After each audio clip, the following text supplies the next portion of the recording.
A feature I can't resist putting on a 65 Corvette Roadster is a split window 63 top. I love this top because when the Corvette was originally designed in 1963 with that amazing split, it seemed like a small thing and a lot of people got rid of it because they said it obscured their vision. Little did they know they were throwing away the single most beautiful feature ever put on any Corvette in the history of the world. And for me, taking an iconic look like the 63 split window and putting it onto a 65 Roadster that's now going to be just a world-class car, well, that's kind of a no-brainer. The idea of whether we want to, it's all about the effect of the car, right? That I think the effect of this car, all dropped, customed in black, will merit making the trim darker. I don't know about you guys, but when I see one of these tops on a Roadster, it's like taking the prettiest girl in the world and then putting her in the prettiest dress that was ever made. I just think that you transform this car.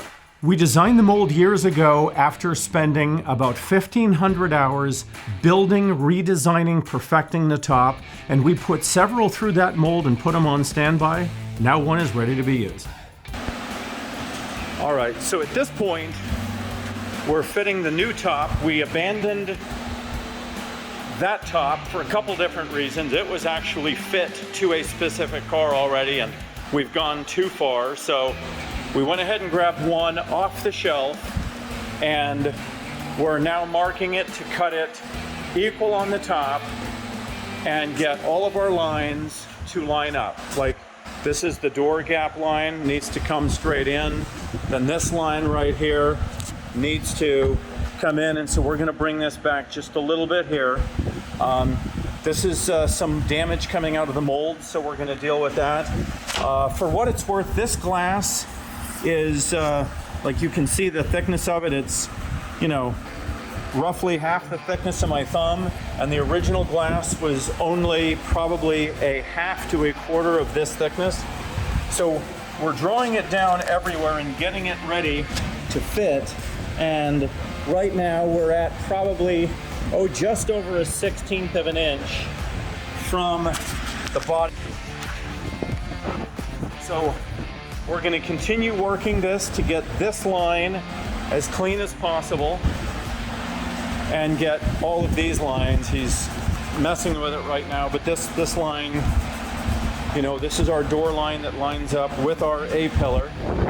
This is, so it needs to come a little bit forward here. So we're going to be working on dialing in the lines to get this body straight with the car. Now, we did that modification to the hinges, and now our top, the top of our doors, it's going to be hard to catch this, is almost exactly perfect with the leading edge of the fender. We have very, very little work left to do, and you can see our gap is already looking quite good. So door gap is already good, and we'll perfect the gaps once this body goes onto the frame that's being prepared for it right now. Right now we're just dealing with reveal.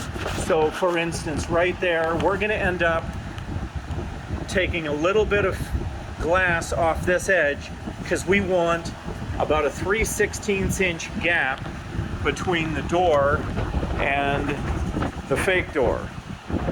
No fiberglass part is just ready to go right out of the mold. It has to be fitted to the exact body it's attaching to, and then it needs the same level of body work that the rest of the car goes through. It's a big process.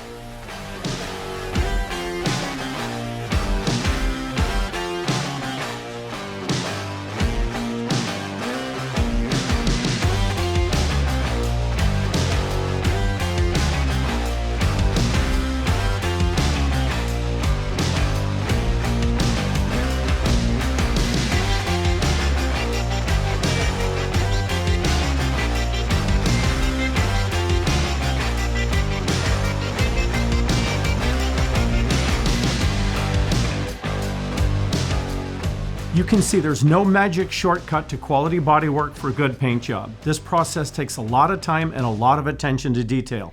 But I think it's going to pay off when the slick black paint job goes on the body and our custom split window top shines through.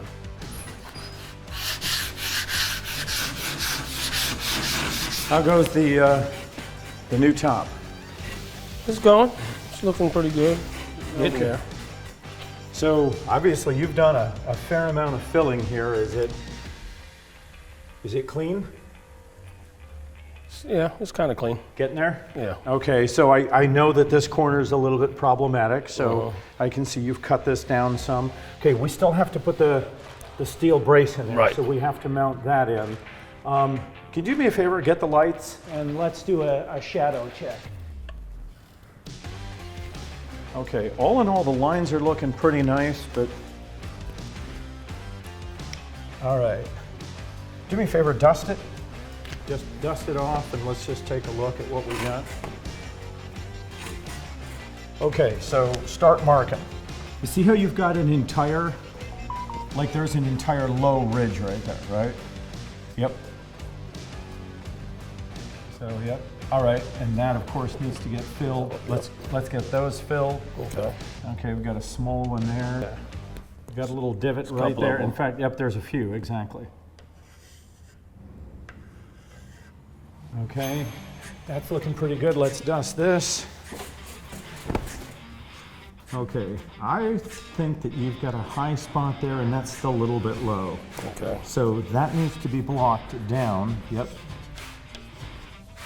And then we need to fill that again. Yep. See a couple little areas right in there. Yep. Yep, that's a little bit low there and you've got some imperfections there. So I'd mark that whole thing. I think that's all still high. See that? Yeah. See Right how, here? yep, that whole thing needs to be blocked down. Yep. Okay, so go ahead and let's get this one marked.